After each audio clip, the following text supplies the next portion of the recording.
Ya, baik. Bismillahirrahmanirrahim. Assalamualaikum warahmatullahi wabarakatuh.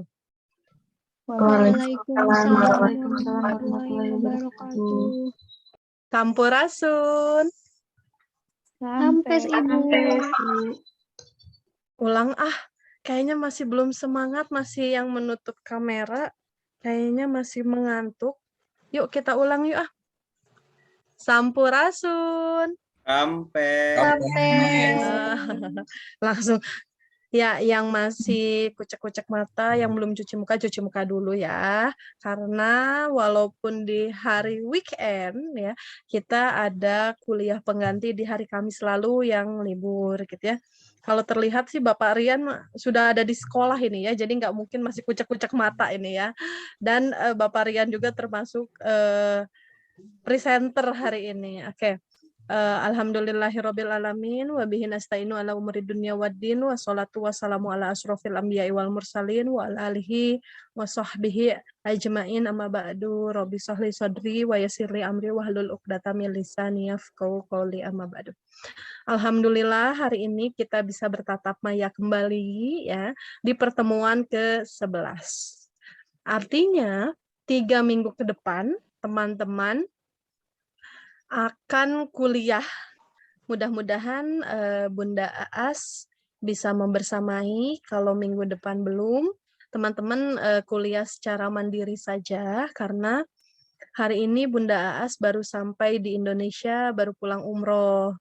Minta doanya untuk semua hari Senin Ibu bersama rombongan lain 28 orang akan berangkat umroh. Pulang tanggal 13 Juni gitu ya. Jadi mudah-mudahan Bunda berkenan hadir, berkenan masuk untuk mendampingi teman-teman dalam belajar. Kalau tidak, silahkan teman-teman belajar secara mandiri. Apakah akan sinkronus atau asinkronus gitu ya. Tapi nanti tugas-tugas akan Ibu tautkan di e-learning ya. Jadi Ibu minta keikhlasan, keridoannya dari teman-teman untuk mendoakan kami 28 orang yang berangkat umroh hari Senin.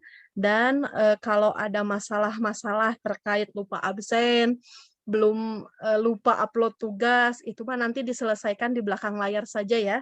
Boleh dengan Bapak Admin, Pak Taufikullah Dahlan, atau menunggu Ibu nanti sampai di Indonesia. Mudah-mudahan dengan keberangkatan umroh memberikan banyak manfaat dan berkah ya, bukan hanya untuk kita, keluarga, maupun untuk lembaga insya Allah ya. Jadi mudah-mudahan teman-teman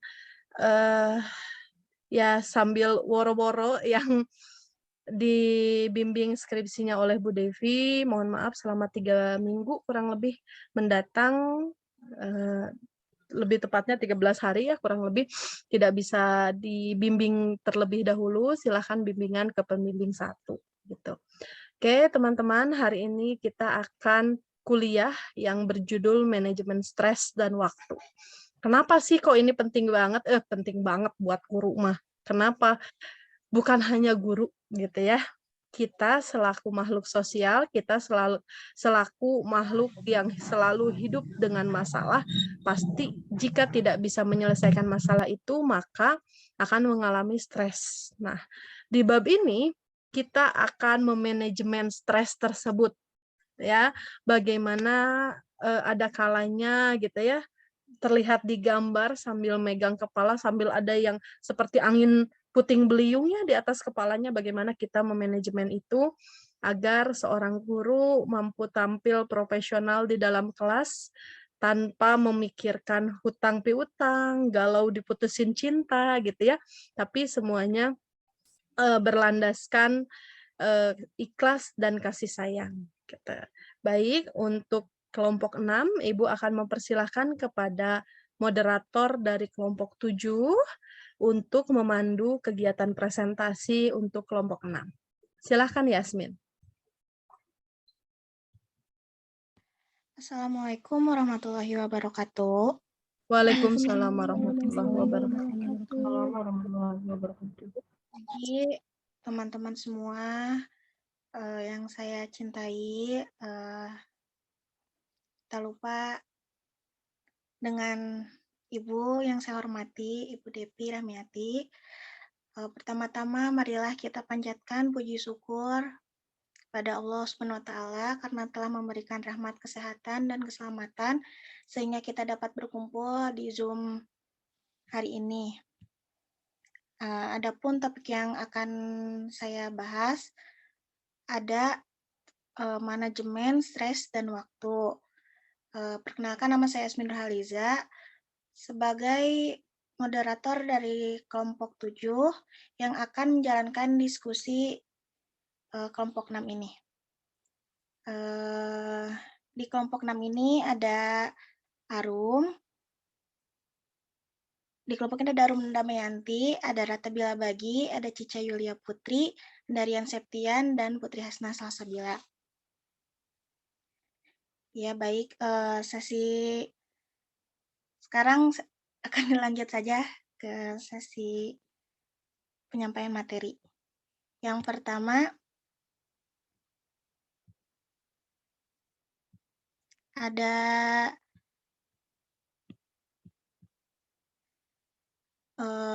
akan menjelaskan definisi tentang manajemen stres yang akan dijelaskan oleh Arum. Kepada Arum, saya persilahkan. Baiklah, terima kasih kepada moderator.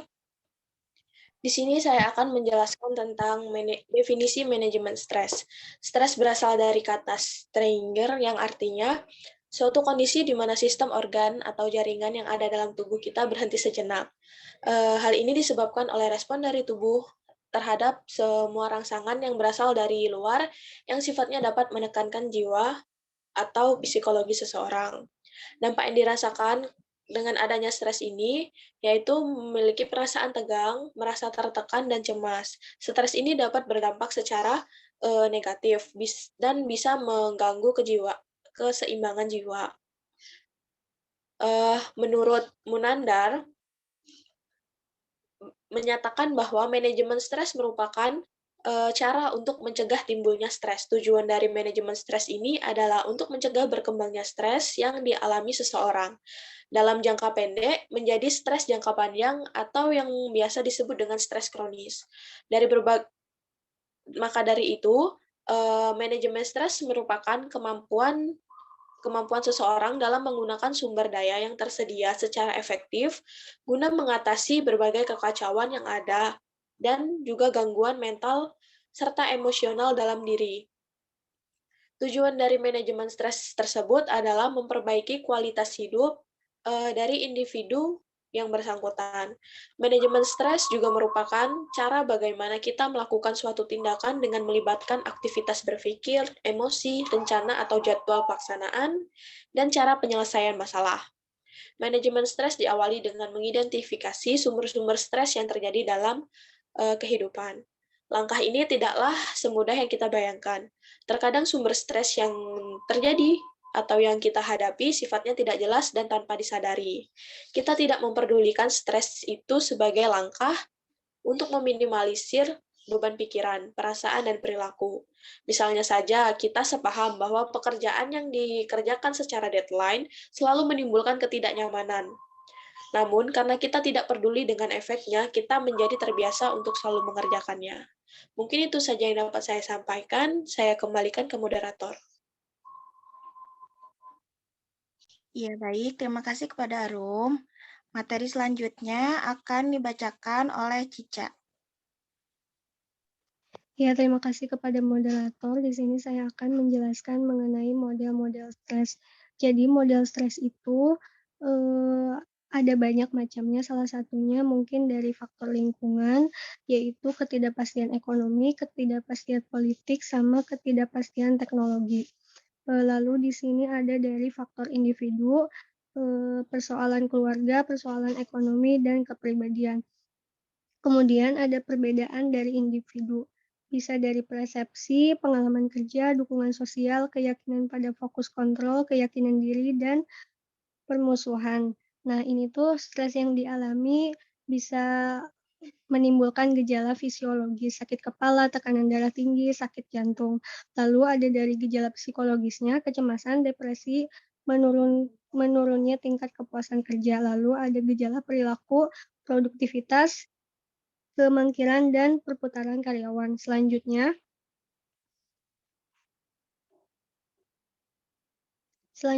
ada sumber stres potensial.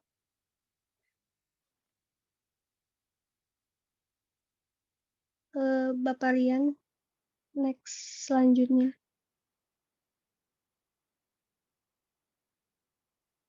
Lalu ada sumber stres potensial, ada dari faktor lingkungan.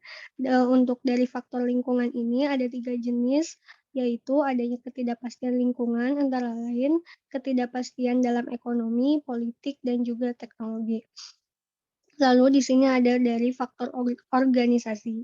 Sebelumnya telah dikategorikan faktor organisasional yang menyebabkan stres meliputi tuntutan tugas, peranan, dan interpersonal. Adapun tuntutan tugas ini sangat terkait erat dengan pekerjaan dari seseorang. Guru tentu mempunyai beban pekerjaan yang sangat banyak. Lalu yang terakhir ada faktor pribadi, yaitu beberapa faktor pribadi yang menyebabkan stres, diantaranya bersumber dari permasalahan keluarga, permasalahan ekonomi pribadi, dan kepribadian. Hasil survei nasional menunjukkan bahwa seseorang termasuk diantaranya guru apabila mempunyai permasalahan dalam pernikahan, permasalahan dengan anak, dan juga permasalahan dalam hubungan dengan teman dekat seringkali tidak bisa mereka hilangkan ketika sampai di sekolah. Mungkin itu saja yang bisa dapat saya sampaikan. Saya kembalikan kepada moderator. Terima kasih. Ya, baik. Terima kasih kepada Cica. Materi selanjutnya akan dibacakan oleh Rian. Kepada Rian, kami persilahkan. Ya, bismillahirrahmanirrahim.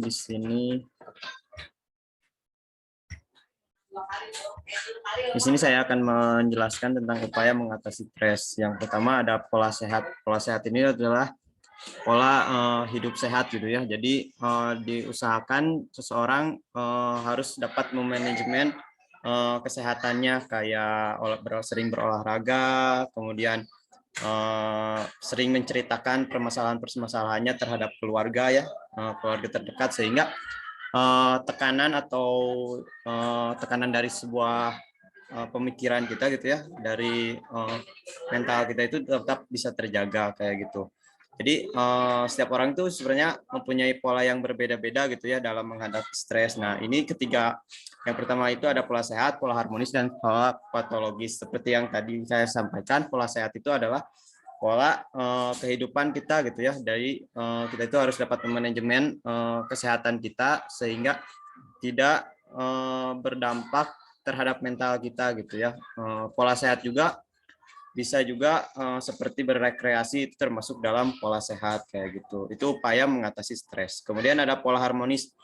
Pola harmonis ini tuh adalah manajemen akan sebuah tugas dan waktu gitu ya. Jangan sampai kita itu dalam pola harmonis ini tuh mendapatkan tekanan dalam sebuah tugas, tapi jadi gimana ya, tidak membagi tugas gitu ya, dan menyia-nyiakan waktu kayak gitu. Nah, ini dalam pola harmonis ini tuh tidak seperti itu, tapi kita harus mempunyai rasa kepercayaan terhadap orang lain, sehingga tekanan yang diberikan terhadap kita gitu ya melalui tugas-tugas seorang guru dapat dibagikan terhadap orang lain juga gitu ya. Namun biasanya dalam pola harmonis ini tuh yang saya rasakan tersendiri gitu ya, sebagai guru yang masih muda gitu ya, sedikit sulit karena seperti membagikan tugas terhadap guru yang lebih tua, terkadang kita merasa lebih canggung kayak gitu ya untuk pola harmonis ini. Nah, kemudian ada pola patologis. Pola patologis ini tuh kurang direkomendasikan karena dalam pola patologis ini tuh biasanya seseorang kayak mau upaya mengatasi stres itu dengan dampak-dampak yang negatif seperti melakukan merokok gitu ya, ataupun datang ke tempat clubbing atau gimana gitulah ya. Jadi ini tuh kurang direkomendasikan gitu ya, karena dalam pola patologis ini tuh biasanya ujungnya itu berdampak negatif terhadap diri kita tersendiri kayak gitu. Dari antara ketiga pola ini tuh yang paling cocok gitu ya untuk seorang guru itu adalah pola sehat dan pola harmonis kayak gitu ya. Jadi pola kita harus hidup sehat gitu ya, sering berolahraga sehingga mengurangi rasa stres dan juga dapat membagi tugas kita terhadap orang lain melalui pola harmonis kayak gitu ya. Mungkin sekian dari Rian berikan lagi ke moderator. Baik, terima kasih kepada Rian. Selanjutnya yang akan membaca materi Teh Putri. Kepada Teh Putri, saya persilahkan. Terima kasih kepada moderator. Di sini saya akan menjelaskan tentang definisi manajemen waktu. Seperti yang dikatakan oleh Imam Syafi'i, waktu itu seperti pedang. Jika engkau membunuhnya, maka beruntunglah. Jika tidak, maka dia yang akan membunuhmu. Manajemen waktu juga merupakan sebuah keterampilan menata kegiatan, menjadwal, mengorganisasi, dan mengalokasikan setiap waktu yang digunakan supaya waktu tersebut bisa efektif dengan berbagai aspek-aspek di dalamnya. Sebagaimana yang dikutip oleh Bahrur Edwin, mendefinisikan manajemen waktu sebagai suatu ilmu dan seni yang mengatur pemanfaatan waktu secara efektif dan efisien guna mencapai tujuan-tujuan tertentu melalui unsur-unsur yang ada di dalamnya. Next, Rian.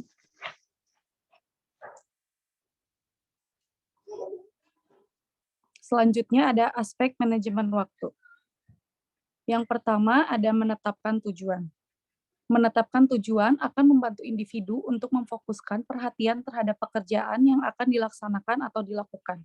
Fokus terhadap tujuan serta sasaran yang ingin dicapai dan mampu merencanakan suatu pekerjaan dalam batasan waktu yang disediakan. Yang kedua ada menyusun prioritas. Dalam menyusun prioritas tertentu perlu dilakukan mengingat waktu yang tersedia terbatas dan tidak semua pekerjaan dimiliki nilai kepentingan yang sama. Urutan prioritas dibuat berdasarkan peringkat, yaitu dari prioritas tertinggi hingga prioritas terendah. Urutan prioritas ini ditentukan dengan mempertimbangkan hal mana yang dirasa penting, mendesak, maupun vital yang harus dikerjakan terlebih dahulu. Yang ketiga ada menyusun jadwal. Menyusun jadwal merupakan aspek yang ada dalam manajemen waktu. Jadwal merupakan suatu daftar kegiatan yang akan dilaksanakan beserta urutan waktu dalam periode tertentu. Fungsi dari pembuatan jadwal yaitu untuk menghindari bentrokan kegiatan, menghindari kelupaan jadwal, dan mengurangi ketergesaan. Yang keempat, ada bersikap asertif. Sikap asertif ini dapat diartikan sebagai sikap tegas untuk berkata tidak atau menolak sesuatu permintaan atau tugas dari orang lain dengan cara positif, tanpa harus merasa bersalah atau menjadi agresif. Yang kelima ada bersikap tegas. Bersikap tegas yaitu strategi yang diterapkan agar menghindari pelanggaran hak dan memastikan bahwa orang lain tidak mengurangi efektivitas penggunaan waktu.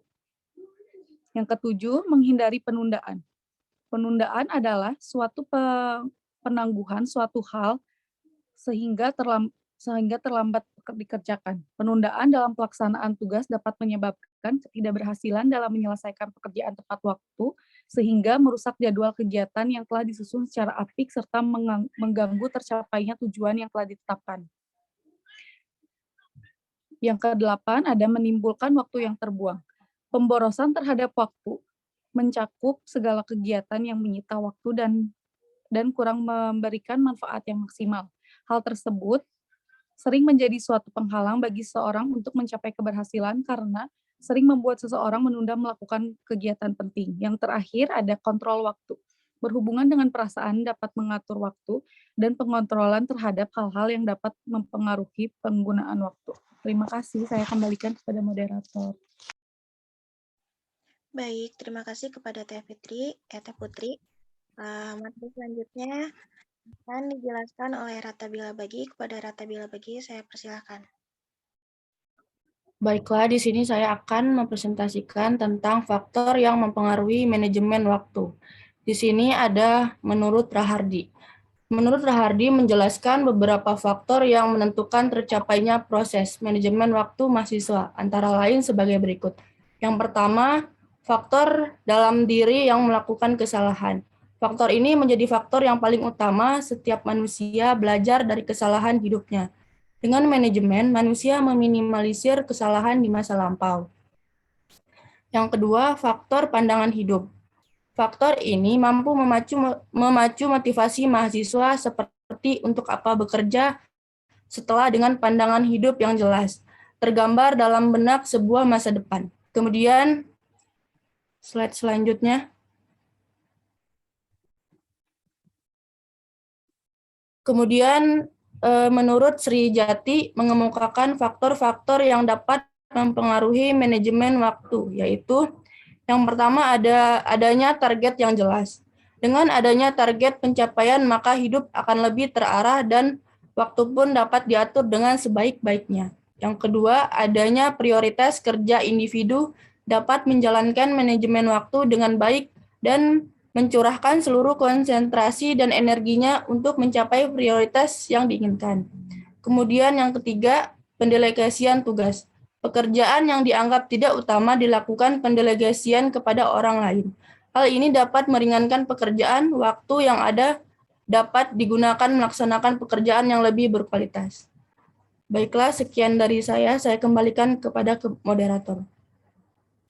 Ya, baik. Terima kasih untuk Rata Bila Bagi. Selanjutnya, sesi penyampaian materi sudah selesai. Kita lanjutkan ke sesi tanya-jawab. Untuk sesi pertama, dipersilakan untuk 3 petanya. Untuk kelompok 1, moderator izin bertanya. Di kelompok 1.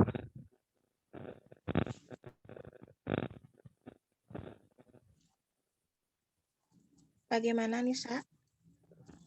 Mengapa manajemen waktu sangat penting dalam kehidupan? Anissa, maaf, boleh ditulis lagi di... Iya, bentar. Makasih. Ya.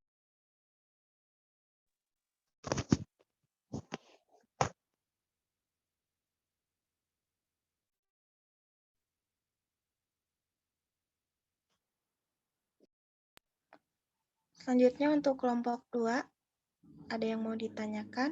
Ada yang mau bertanya?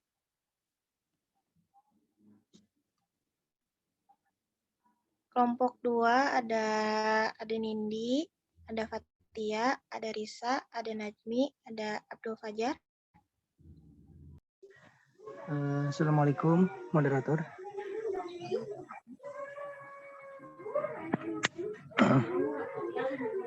Halo, Assalamualaikum.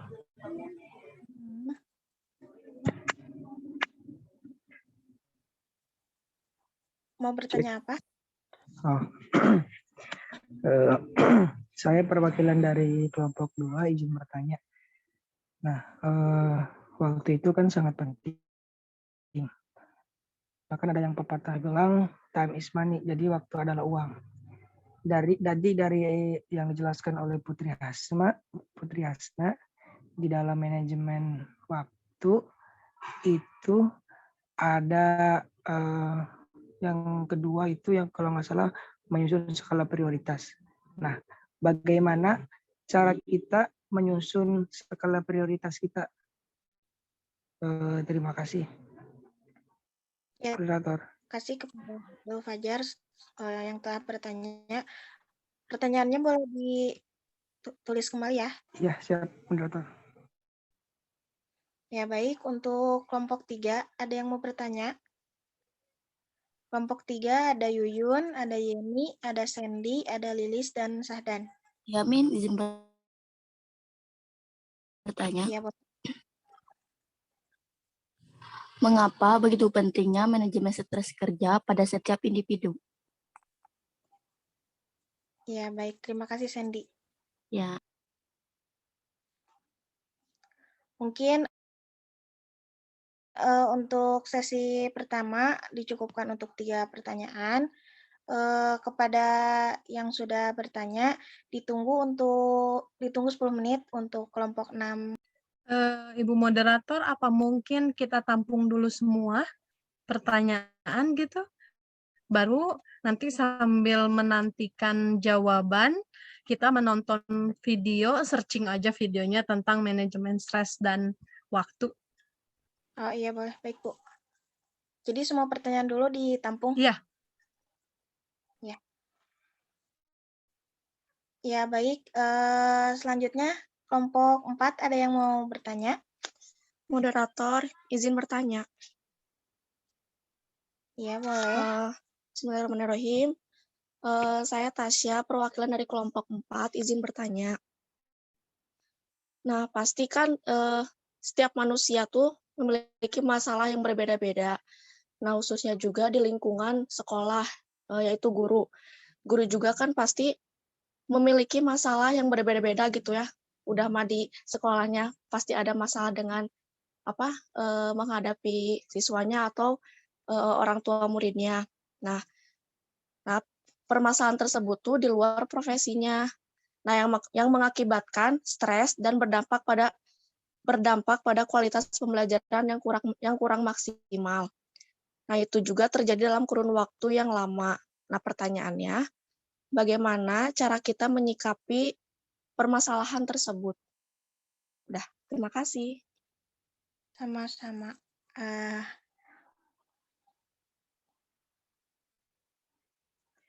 Iya, baik. Untuk selanjutnya ada kelompok 5, ada yang mau bertanya? Kelompok 5 di sini ada Savana, ada Indri, ada Vika, ada Fitri, ada Pratama.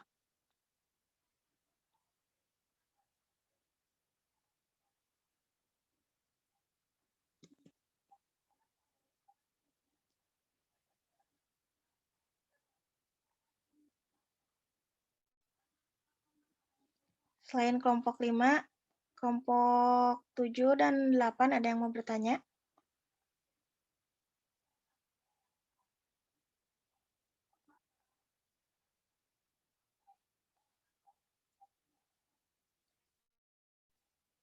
Untuk kelompok 7 di sini ada Widya, ada Herda Mayanti, ada Karlina, ada Tio.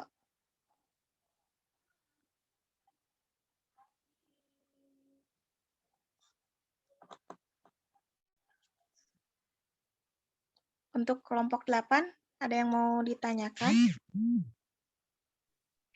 Moderator izin bertanya. Iya, boleh Akila. Saya Akila dari kelompok 8, izin bertanya. Bagaimana contoh dalam kehidupan nyata di sekolah seorang guru itu memanajemen stresnya? Kan karena banyak faktor di sekolah yang membuat stres. Nah, itu bagaimana guru memanagenya? Terima kasih. Iya, baik. Terima kasih untuk Akila. Untuk kelompok 5 dan kelompok 7, silahkan. Kelompok 5 ada Savana, ada Vika, ada Indri, Fitri, Pratama. Kelompok 7, Widya, Hermai, Karlina, Tio.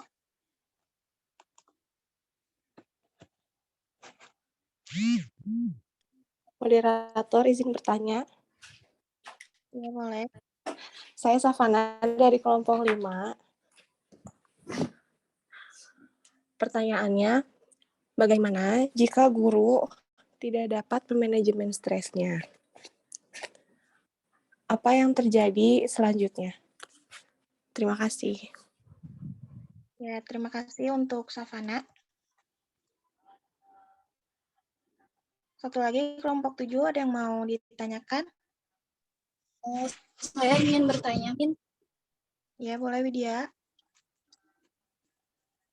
Apa saja masalah yang membuat guru stres pada masa pandemi dan apa solusinya? Ya, baik. Terima kasih Widya. Yang tadi bertanya boleh ditulis ulang ya di kolom chat.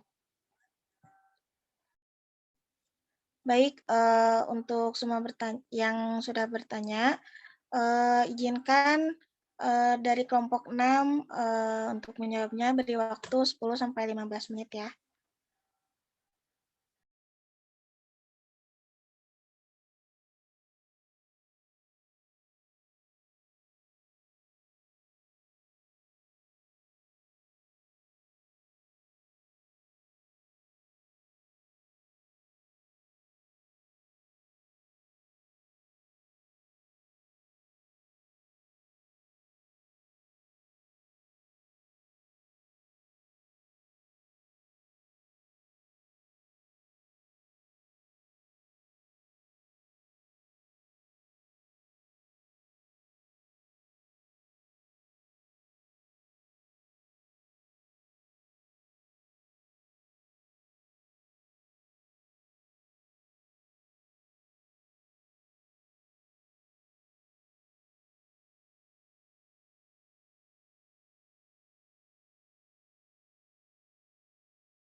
duka yang terus datang. Belum lagi pernah nggak sih lo ngerasa kenapa ya gue lagi ngerasa stres banget gitu akhir-akhir ini?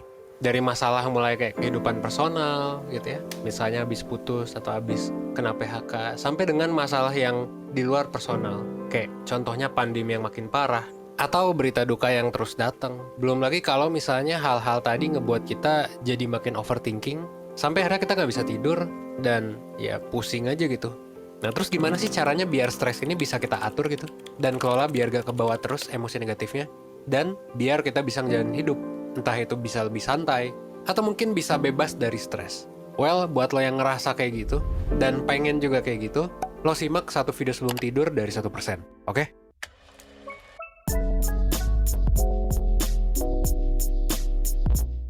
Oke, pertama-tama kita harus tahu, sebenarnya stres itu apa sih?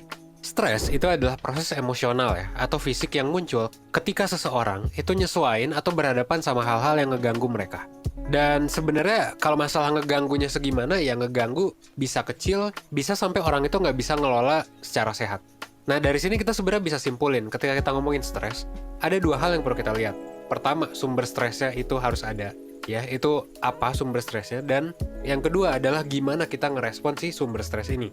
Nah, si sumber ini adalah hal yang bikin kita ngerasa stres, dan respon ini adalah reaksi tubuh kita. Dan diri kita pasti kita lagi ngerasain stres, yang seringkali sebenarnya nggak nyaman buat kita. Misalnya lo ngerasa stres karena dikekang sama orang tua, atau lo stres karena nggak bisa speak up di tengah konflik, atau bahkan lo stres karena keseringan overthinking yang akhirnya ngebuat lo jadi makin stres gitu. Nah, ini sebenarnya bisa dijelasin dengan tahapan stres. Gimana stres itu muncul, dan akhirnya ngeganggu diri kita. Nah, kali ini gue bakal ngejelasin 4 tahapan stres. Jadi kalau lo ngerasa nggak nyaman atau kayaknya lagi stres, coba deh lo analisis pakai tahapan ini buat cari tahu kenapa. Yang pertama, semua itu dimulai sama munculnya sumber stres. Biasanya, ini adalah kejadian di hidup lo yang akhirnya ngeganggu keseharian lo, dan ya sebenarnya ini bisa beda-beda buat tiap orang. Gitu. Bisa jadi lo stres karena ditolak PTN gitu ya, lo nggak lolos, atau mungkin lo nggak masuk ke kerjaan yang lo pengen, atau lo ngerasa stres karena pertemanan lo toksik dan lain sebagainya gitu ya. Pokoknya banyak. Nah, sumber stres ini akhirnya buat kita mikir dan biasanya bikin kita nyoba buat ngartiin sebenarnya ini tuh ancaman gak sih buat kita gitu. Nah, gimana cara kita mengartikan si sumber stres ini adalah tahap 2 dari tahapan stres. Seringnya sih kita langsung ngartiin kalau sumber stres itu adalah hal yang lagi ngancam keberadaan diri kita gitu ya. Jadi ya itu akhirnya langsung bikin tubuh kita dan pikiran kita bereaksi. Kalau jadi ancaman ya biasa kita jadi gemeteran, biasa kita jadi detak jantungnya cepat, atau mungkin tiba-tiba jadi cemas, nangis, atau marah. Nah, ini adalah tahap yang ketiga, ketika muncul reaksi fisik dan psikologis untuk ngerespon si sumber stresnya. Tiap orang lagi-lagi bisa ngasihin reaksi yang beda ketika mereka ngerasa nggak nyaman sama stres. Nah, terakhir adalah munculnya masalah fisik dan psikologis. Kalau misalnya lo biarin terus stresnya, ya biasanya itu. Lo mungkin jadi sakit mah gitu ya.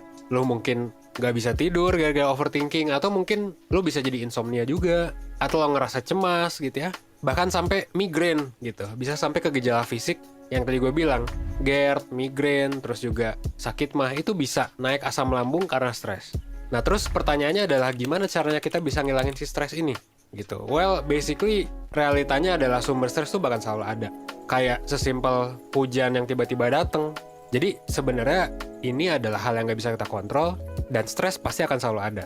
Nah, sekarang yang bisa kita kontrol tuh apaan? Yang bisa kita kontrol adalah gimana cara kita ngelola respon kita ke stres. Jadi ketika kita ketemu sumber stres, gimana nih caranya biar kita nggak kena dampak negatifnya? Nah, di sini gue mau ngasih 2 strategi yang bisa lo pakai sebenarnya buat pengelolaan stres. Pertama ada emotional focus coping, dan yang kedua adalah problem focus. Gue coba bahas satu-satu. Emotional focus coping adalah ketika lo ngurangin respon emosinya. Jadi kayak intinya lo menangani emosinya dulu. Jadi kalau lo misalnya lagi takut, cemas, sedih, lo cari tahu gimana cara biar mengurangi si emosi itu. Ya, biasanya ada orang yang tidur, ada orang yang makan, ada orang yang nangis, dan lain sebagainya. Intinya buat nenangin diri lo. Nah, jadi cakupan si emotional focus ini sebenarnya luas. Dan emotion focus ini ada yang tergolong sehat, ada juga yang enggak. Kayak misalnya kalau lo nangis ya sebenarnya mungkin wajar-wajar aja ya. Tapi kalau lo sampai minum alkohol kebanyakan, sampai ke narkoba gitu ya, buat menghilangkan emosinya, atau buat mengatasi emosinya, nah itu berarti mungkin udah gak sehat gitu ya. Dan malah mungkin memunculkan masalah baru. Dan masalahnya juga nggak selesai yang sebelumnya. Makanya, tadi kan strategi pertama, emotion focus. That's why ada strategi kedua, yang dinilai biasanya lebih ampuh buat ngilangin stres. Dan ini yang gue rekomendasiin sih, yaitu problem focus coping. Nah, di sini adalah ketika lo mencoba buat berhadapan langsung dengan si sumber stres atau masalah yang ngebuat lo ngerasa stres. Berhadapan langsung adalah, ya diselesain gitu. Kalau misalnya lo ada masalah sama orang tua, ya lo omongin. Kalau misalnya lo masalah sama pacar, ya diomongin. Kalau lo mau masuk PTN, ya lo belajar yang benar gitu. Ya sebenarnya kayak gitu sih, sesimpel ya. Sesimpel problem fokus itu menyelesaikan masalah gitu dengan solusi. Tapi gak semua sumber stres itu bisa diselesaikan pakai problem fokus. Again, kayak pandemi ini kan nggak bisa kita kontrol. Atau kayak kalau orang terdekat kita meninggal kan kita nggak bisa menghidupkan kembali mereka, gitu kan. Pokoknya hal-hal yang nggak bisa kita kontrol atau nggak bisa kita perbaiki biasanya memang nggak bisa dipakai problem fokus, gitu. That's why emotion focus dan problem fokus ini sebenarnya keduanya penting. Ketika kedua strategi ini udah dikuasai, lo sebenarnya bisa tahu strategi apa yang optimal dipakai kalau lagi ngerasa stres. Kalau memang bisa diselesaikan langsung ya problem fokus. Kalau ternyata lo mesti grieving dulu, lo mesti misalnya menenangkan diri dulu ya pakai emotion focus. Gitu. Atau kalau butuh dua-duanya ya udah, jalanin keduanya. Yang lo perlu sadari adalah ini sih. Ini adalah hal yang sebenarnya ada dalam kontrol lo kan, yaitu respon lo. Nah lo harus sadar bahwa hanya itu yang bisa lo kontrol. Sementara hal-hal di luar itu ya lo nggak bisa kontrol.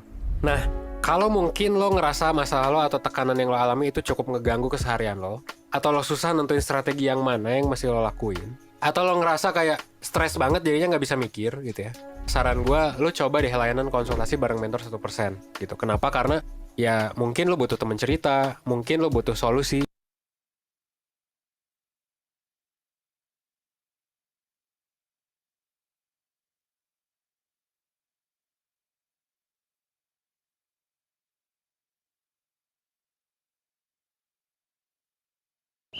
My job is to make college easier because students have a lot on their own. Stres adalah kondisi normal dan pernah dialami semua orang. Asal tidak berlebihan, stres ternyata bisa berdampak positif, gengs. Misalnya, memotivasi untuk sukses dan membuat kita lebih kreatif.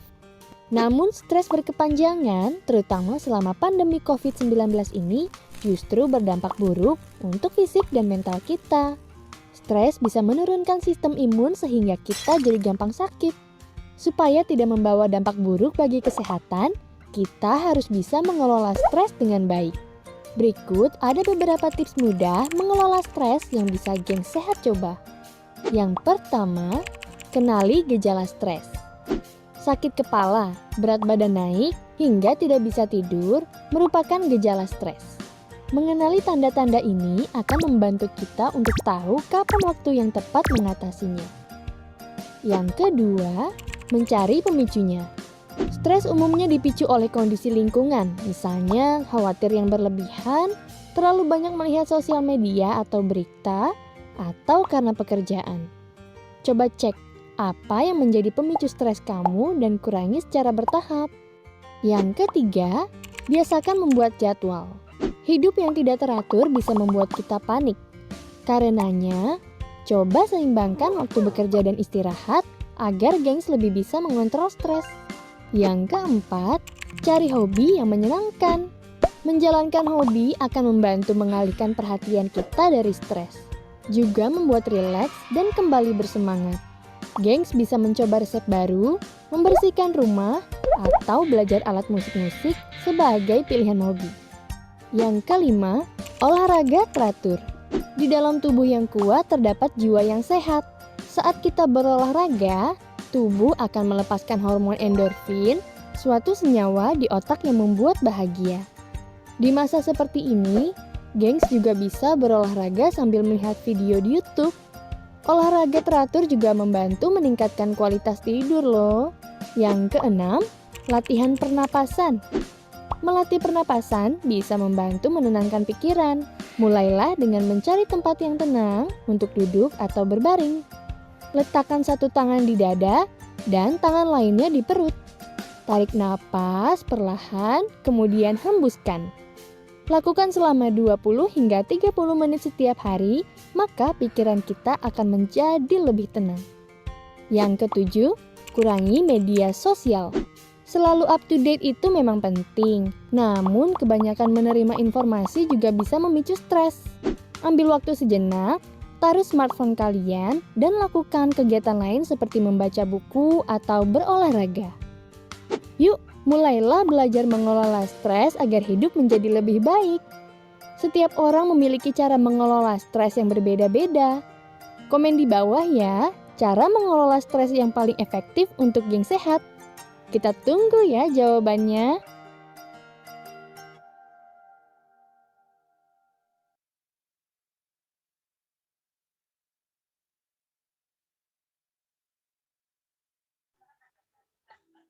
Baiklah, kita mulai saja ya untuk sesi jawab. Di sini kelompok 6 akan menjawab pertanyaan dari masing-masing kelompok yang sudah bertanya. Ada Teh Putri yang akan menjawab dari kelompok 1. Kepada Teh Putri, saya persilahkan. Di sini saya akan menjawab pertanyaan dari Anissa Sapril, kelompok 1. Ya, mengapa manajemen waktu sangat penting bagi kehidupan? Mengatur waktu sangat penting. Ketika kita memiliki banyak tugas, pengaturan waktu mengatur tugas mana dahulu yang harus dikerjakan, sehingga kita bisa lebih fokus terhadap satu pekerjaan dibanding mengerjakan semuanya dalam waktu yang sama. Manajemen waktu yang buruk dapat mengakibatkan stres juga kecemasan. Dengan manajemen waktu yang baik, memungkinkan kita mencapai hasil yang lebih besar dalam periode waktu yang lebih singkat yang mengarahkan pada lebih banyak kebebasan waktu. Membantu kita fokus lebih baik, memungkinkan kita menjadi lebih produktif, menurunkan stres, dan memberi kita lebih banyak waktu untuk dihabiskan. Terima kasih. Baik, bagaimana Anissa? Apakah sudah cukup? Cukup, terima kasih. Terima kasih untuk Anissa Apriliana sudah bertanya, dan kepada Teh Putri terima kasih telah menjawab. Selanjutnya untuk kelompok 2 akan dijawab oleh Arum. Pada Arum saya persilahkan. Baik, terima kasih kepada moderator. Di sini saya akan menjawab pertanyaan dari kelompok 2 tentang bagaimana cara menyusun skala prioritas. Sebelum menyusun skala prioritas, kita harus memperhatikan beberapa faktor terlebih dahulu seperti tingkat urgensi, yang artinya suatu keadaan di mana kita harus mementingkan suatu hal tersebut yang harus segera ditindaklanjuti. Terus ada kesempatan yang dimiliki di sini kita harus berpikir bahwa kesempatan yang datang hanya satu kali dalam hidup kita. Jika dirasa memang kesempatan itu jarang terjadi, maka kemungkinan timbul untuk rasa mendahulukan kebutuhan tersebut. Selanjutnya ada pertimbangan masa depan. Dalam pertimbangan masa depan ini, kita bisa melihat berbagai pertimbangan yang akan kita lakukan untuk mementingkan suatu kebutuhan yang akan kita lakukan itu. Selanjutnya ada langkah dalam menyusun skala prioritas. Di sini kita harus menuliskan semua kebutuhan yang ada. Seperti kita harus menuliskan apa yang harus diselesaikan hari ini dan mendahulukan hal-hal yang urgent gitu, yang harus diselesaikan pada hari ini juga. Terus kita harus menyeleksi di antara pekerjaan yang mendesak ini, mana pekerjaan yang paling penting untuk dilakukan. Terus ada pekerjaan yang bisa didelegasikan atau bisa diwakilkan oleh yang lain gitu. Jadi dalam menyusun skala prioritas itu kita harus menentukan semua kebutuhan yang lebih penting, membuat catatan kebutuhan serta memilih kebutuhan yang dapat memberikan efek dan manfaat secara optimal. Mungkin itu saja yang dapat saya sampaikan. Saya kembalikan ke moderator. Baik, terima kasih kepada Arum. Abdul Fajar, gimana, sudah cukup? Cukup, moderator. Baik, lanjut saja di sini. Untuk kelompok 3 akan dijawab oleh Ratabila Bagi. Kepada Ratabila Bagi, saya persilahkan. Baik, terima kasih kepada moderator. Di sini saya akan menjawab pertanyaan dari kelompok 3, yaitu mengapa pentingnya manajemen stres di tempat kerja bagi setiap individu. Manajemen stres itu sendiri tentunya sangat penting bagi setiap orang. Stres sendiri merupakan suatu wujud reaksi psikologis yang normal yang terjadi saat adanya peningkatan beban kehidupan. Salah satunya adalah beban pekerjaan. Tujuan dari dilakukannya manajemen stres adalah guna memperbaiki kualitas hidup seseorang agar bisa menjadi lebih baik. Dengan manajemen stres yang baik, karyawan akan lebih sehat dan memiliki imun tubuh yang tinggi. Karyawan yang sehat mampu menyelesaikan pekerjaan dengan performa positif sehingga hasilnya tidak mengecewakan. Yang artinya pengelolaan tekanan secara tepat memiliki kaitan erat dengan produktivitas di tempat kerja. Sekian dari saya kembalikan ke moderator. Ya, baik. Terima kasih kepada Rata Bila Bagi. Untuk kelompok 3, apakah sudah cukup? Udah, Min. Makasih.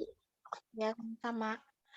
Selanjutnya, ada kelompok 4 yang akan dijawab oleh Rian. Kepada Rian, saya persilahkan. Izin menjawab ya, bagaimana sikap untuk menghadapi permasalahan di luar profesi guru yang mengakibatkan stres berdampak terhadap pembelajaran menjadi kurang maksimal gitu ya. Ini tuh sebuah tantangan ya bagi seorang guru, sebagai guru yang profesional emang sangat sulit gitu ya memisahkan antara permasalahan di luar dengan kelas gitu ya yang kita bawa. Namun sebagai seorang guru yang profesional kita harus dapat mengatasi permasalahan yang berdampak stres gitu ya di luar profesi kita gitu ya. Bagaimana cara mengatasinya gitu ya. Sebenarnya kan seperti sekarang aja gitu ya. Kalau Rian tersendiri gitu ya, ketika Rian merasa emang nggak memungkinkan untuk mengajar gitu ya, nggak memungkinkan untuk memberikan materi gitu ya, nggak memungkinkan untuk menjelaskan materi terhadap siswa gitu ya, karena emang lagi stres atau lagi banyak kerjaan gitu. Rian lebih memilih untuk tidak memberikan pengajaran gitu ya, tetapi memberikan kayak tugas kayak gitu ya. Jadi daripada kita marah-marah di dalam kelas gitu ya, gak jelas ke siswa, mending lebih ngasih tugas gitu ya ke siswanya kayak gitu. Namun bukan berarti gak dibahas, tapi nanti mungkin dibahasnya setelah kita sudah merasa reda kayak gitu ya stresnya. Jadi jangan sampai kita emang lagi mumet banget gitu ya, terus ngajar, maksain ngajar, tapi ujungnya malah jadi marah-marah gitu ya ke siswa, jadi gak bener gitu ya belajarnya. Angka lebih baiknya kita ngasih tugas aja gitu ya, kayak gitu. Kan sekarang juga banyak ya gitu ya, kayak model project based learning bisa diterapkan kayak gitu ya. Itu kayak ngasih tugas yang emang cukup panjang buat siswa gitu ya. Mungkin di akhir nanti bisa dijelaskan kayak gitu sih kalau Rian. Gimana Tasya?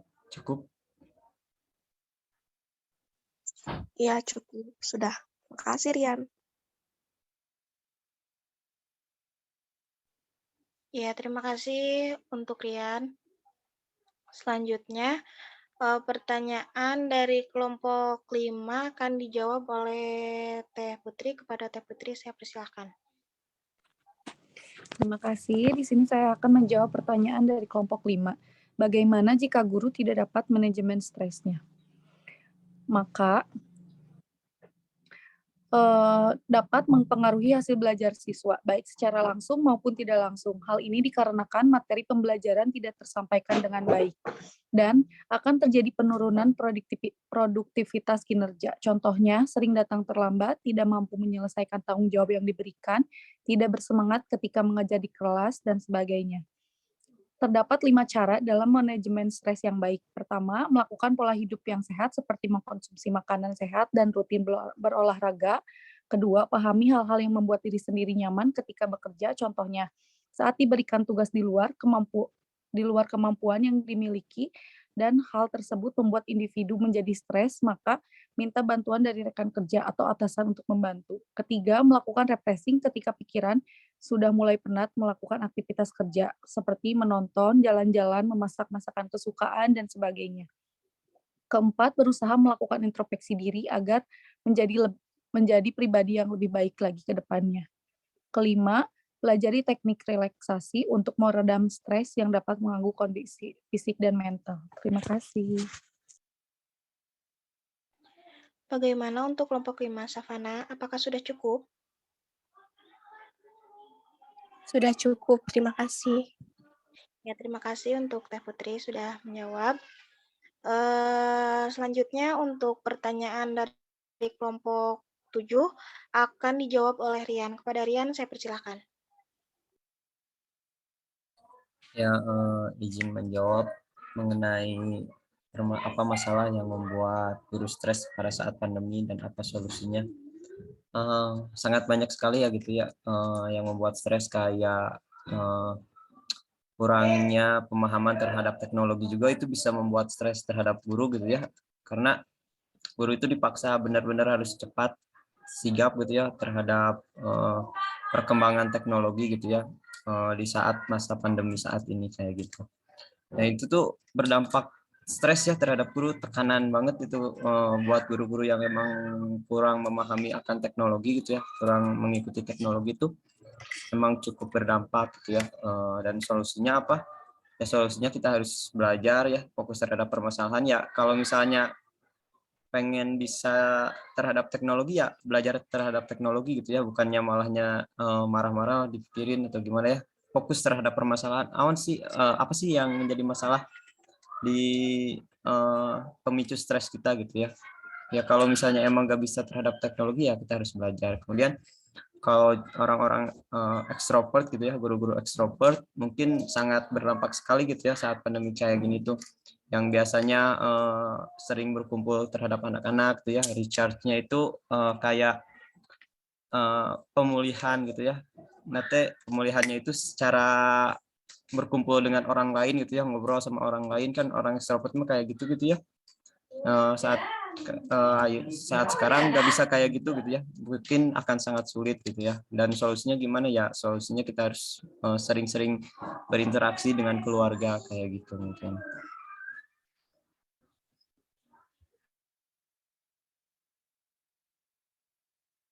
Iya, bagaimana kelompok 7, Widya?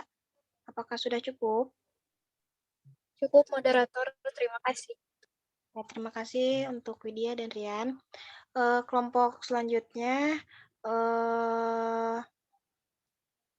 dari kelompok 8 akan dijawab oleh Cica. Kepada Cica, saya persilahkan. Iya, terima kasih kepada moderator. Di sini saya akan mencoba menjawab pertanyaan dari Akila.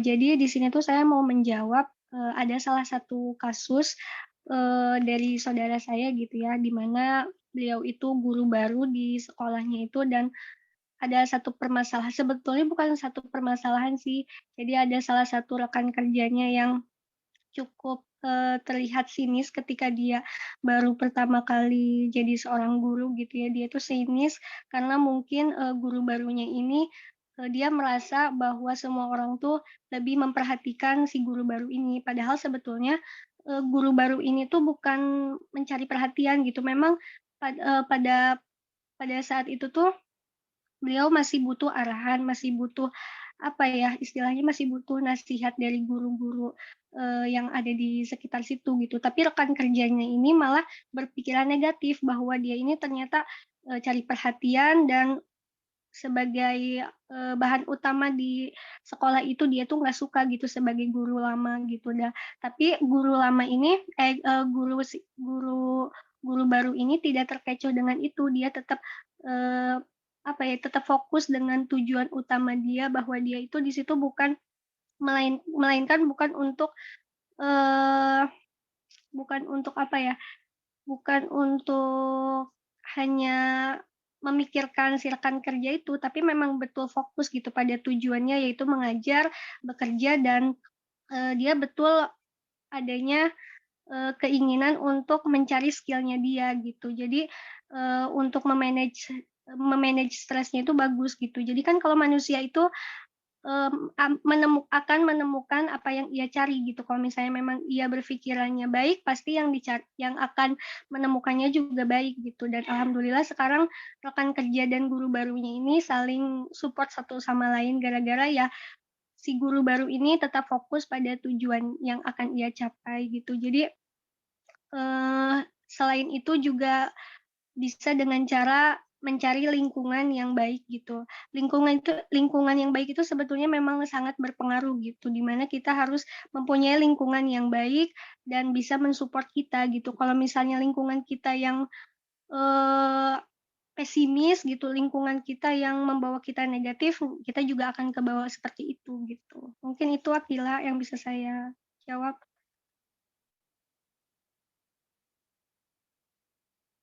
Ya, baik. Terima kasih untuk Cica. Mungkin untuk sesi tanya-jawab sudah selesai. Maaf, Ibu, apakah dicukupkan saja? Langsung penutup. Sudah semua perwakilan kelompok memberikan pertanyaan dan sudah diberikan jawaban, dicukupkan saja. Ya, baik. Mungkin demikian untuk presentasi dari kelompok 6 ini. Mari kita mengucapkan alhamdulillah bersama-sama. Alhamdulillahirrahmanirrahim. Saya sebagai moderator mohon maaf atas banyaknya kekurangan dan terima kasih untuk perhatiannya. Wassalamualaikum warahmatullahi wabarakatuh. Waalaikumsalam warahmatullahi wabarakatuh. Ya, baik. Boleh kita berikan aplaus untuk kelompok 6 dan moderator Yasmin dari kelompok 7. Terima kasih kelompok 6 yang sudah memaparkan materinya tentang manajemen stres dan waktu. Mungkin sedikit Ibu mau tanya nih. Ada yang sudah menjadi guru kan ya? Boleh dong raise hand yang sudah menjadi guru nih.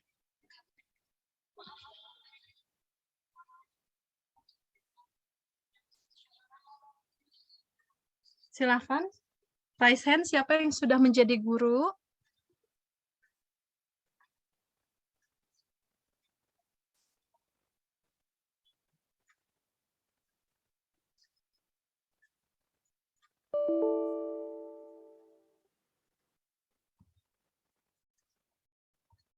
Bapak Rian sudah menjadi guru? Oh ya, Anissa Octavia. Siapa lagi? Hanya satu?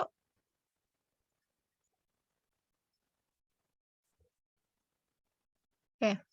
Anissa Octavia Putri. Boleh Bu Devi nanya? Iya, boleh Ibu.